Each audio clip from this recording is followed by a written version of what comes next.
Halo, salam kenal dan selamat bertemu teman-teman sekalian. Terima kasih karena telah mampir di channel ini. Ya, saya mau sharing sedikit tentang adaptor-adaptor ini ya teman-teman, dan apa dampaknya ke komputer kita. Laptop saya ini umurnya hampir 4 tahun gitu, dan teman-teman bisa lihat sendiri ya akibat daripada tidak menggunakan adaptor dengan spesifikasinya. Iya, baterai health-nya ini yang ini drop sekali ya, langsung sampai di 49,9% teman-teman. Ini dampak daripada saya menggunakan adaptor yang memang tidak sesuai spesifikasinya. Awal cerita, ini adaptor aslinya ini 65 watt ya, 65 watt, semoga kelihatan ya, ya ini kelihatan 65 watt ya, rusak.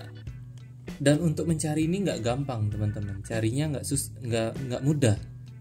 Terlalu banyak barang palsu juga KW yang ada, bahkan di marketplace itu isinya malah banyak barang KW ya. Kemudian saya beli adaptor seperti ini karena daruratnya, ini Type C jarang yang punya gitu adaptor laptop seperti ini, sehingga saya harus beli gitu. Jadi waktu itu saya cari yang ada di dekat-dekat saya aja dan spesifikasinya sih sama dia.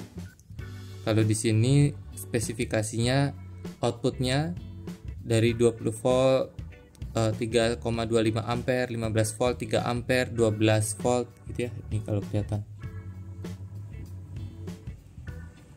Sebentar. Ya ini. Ya kan kelihatan ya. 20 volt 3,25 ampere, 15 volt 3 ampere begitu, terus sampai di yang 5 volt 3 ampere. Nah, spesifikasinya sih sama gitu teman-teman, tapi kenyataannya kayaknya gimana gitu ya, kayak nggak ya, tetap aja beda dengan originalnya gitu. Dan ini bikin turun baterai lumayan juga gitu. Kenyataan yang saya pakai rasanya seperti itu ya. Dan kemudian saya tidak tahu itu apakah memang salah dari adaptornya atau memang dari komputernya nggak pas gitu ya, nggak cocok gitu. Dan kemudian ini pun sebentar aja rusak dia. Kenyataannya ini rusak, nggak bisa digunakan. Pendek umurnya, cuma beberapa bulan. Kemudian saya pakai ini, terpaksa lagi pakai yang punyanya Xiaomi ya, charger HP gitu.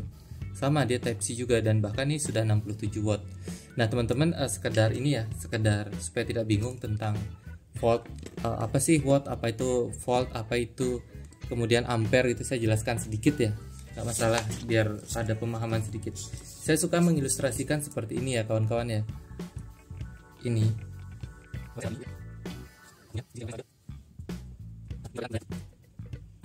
kan ada dua wadah nih, ada dua wadah.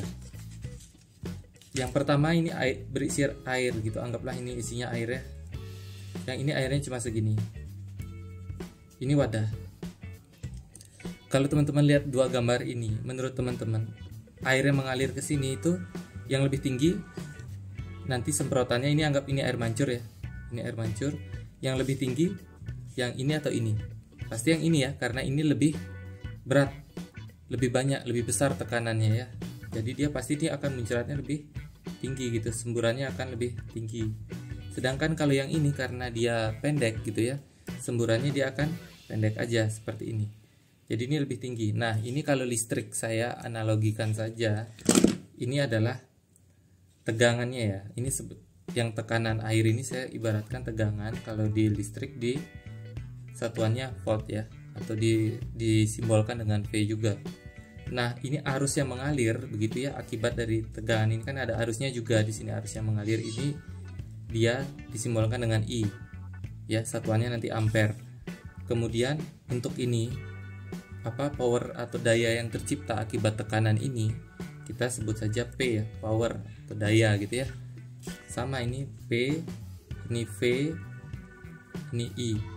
Nah kalau kita kembali lagi ingat waktu pelajaran dulu waktu sekolah ya kan, kalau rumusnya power atau daya gitu ya, daya sama dengan V, tegangan yang ini dikalikan dengan arusnya I. Nah P ini kan satuannya nanti watt, V itu ya volt ya,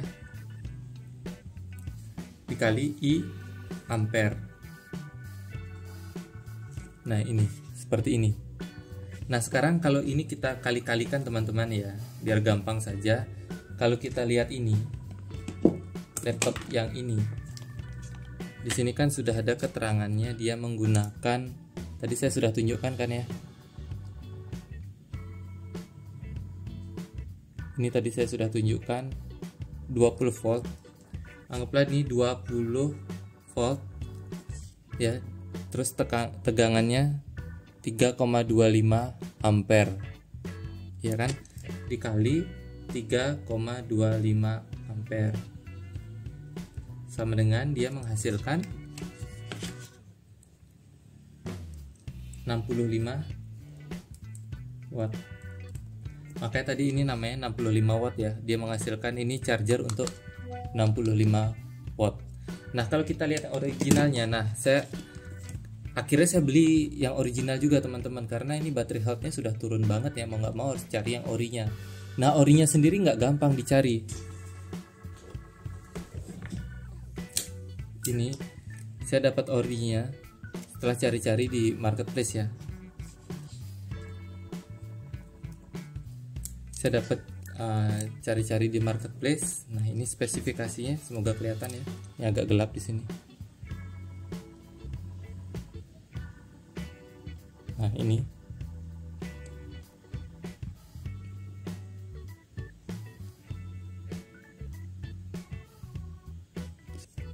ya, ini ya teman-teman ya. Tadi tulisan di chargernya yang ini, tulisan di charger ini kalau saya besarkan dia spesifikasi outputnya.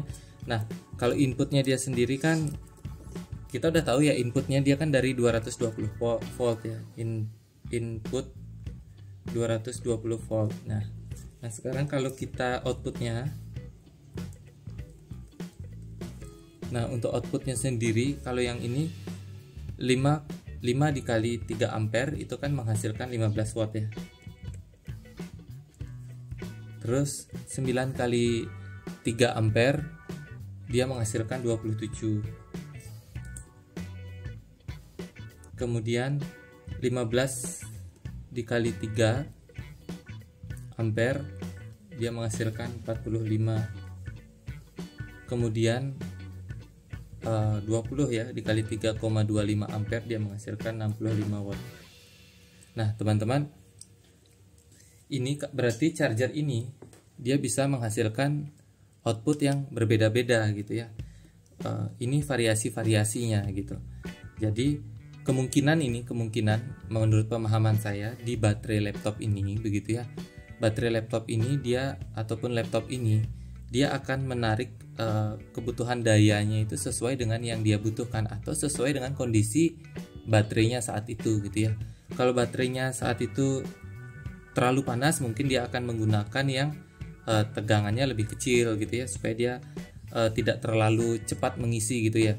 Kemudian ketika dia baterai sudah mulai dingin, maka dia akan bekerja di tegangan yang lebih tinggi. Ini mungkin dia akan berganti-ganti secara sesuai kebutuhan komputernya. Nah kemudian saya menggunakan ini. Nah ini sebenarnya juga spesifikasinya bagus juga, dia dalam rentang yang masih masuk ya teman-teman ya. Dia dari 5 volt, tegangannya 5 volt, terus 3 ampere gitu untuk menghasilkan 15 watt, dan yang fast outputnya dari 5 sampai 20 volt ya, dan bahkan dia bisa menghasilkan 67 watt. Nah sebenarnya ini sih bisa supply, saya selama ini pakai ini juga nggak apa-apa ya, bisa gitu ya charger HP ini. Tapi kadang di komputer itu ada notifikasi slow charge gitu kadang-kadang. Saya masih kurang paham di mana dia perbedaannya gitu ya. Apakah spesifikasi yang disediakan oleh ini atau daya yang dihasilkan dari adaptor ini memang ada ketidakcocokan juga dengan di komputer. Dia bisa ngecas sampai full bisa gitu ya. Tapi kadang-kadang di sewaktu-waktu dia kadang muncul peringatannya itu tadi slow charging, ataupun kita harus menggunakan charger yang ori gitu ya. Dan memang peringatan tadi ada manfaatnya, memang harus gitu ya teman-teman kita menggunakan charger yang ori. Walaupun ini rentang dayanya cukup, mungkin kebutuhan spesifikasinya dalam hal switching ini dia ada perbedaan gitu, sehingga menyebabkan kemudian tercapai ketidaksesuaian daya yang dibutuhkan oleh komputer kita gitu, sehingga menyebabkan kemudian baterainya menjadi drop seperti ini. Dan ini memang saya alami, baterai saya nyata-nyatanya drop sampai di 49,9% baterai health-nya. Turun sekali, padahal laptop baru berumur 4 tahun ya. Padahal paling tidak sampai kurang 50% beginilah, begitu. Jadi akhir kata memang kita perlu gunakan charger yang ori teman-teman, gitu ya. Untuk kalau kita mau jaga keawetan baterai kita, karena baterai itu lebih mahal ya, jauh lebih mahal juga. Apalagi yang ori ya, baterai yang ori itu akan lebih mahal. Dan komputer ini kan bukan hanya sekedar komputer gitu ya. Di sini menyimpan data kita, nanti kalau memang rusak kemudian data kita hilangkan, itu akan lebih berbahaya lagi. Dan bagaimana cara membeli data? Kan data tidak bisa dibeli ya. Kalau sudah hilang ya apa mau dikata. Jadi sebelum hilang kita harus rawat perangkat elektronik kita dengan baik, dan paling tidak kita paham juga, kalaupun memang darurat gitu ya, darurat kita tidak bawa ini gitu ya, ataupun rusak mendadak, kita juga memang paling tidak harus bisa sedikit-sedikit baca spesifikasi yang ada pada charger gitu ya. Oke, itu saja teman-teman sharing ilmu, semoga bermanfaat. Dan kalau memang ada salah dalam penyampaian saya, mungkin tolong bisa diberikan masukan nanti di kolom deskripsi, di kolom komentar. Dan saya harap sih bisa memperkaya pengetahuan kita ya juga tentang kelistrikan, karena ini juga penting ya. Listrik adalah sesuatu yang kita gunakan setiap harinya, begitu ya. Oke, terima kasih karena telah mampir. Sampai jumpa di video-video selanjutnya.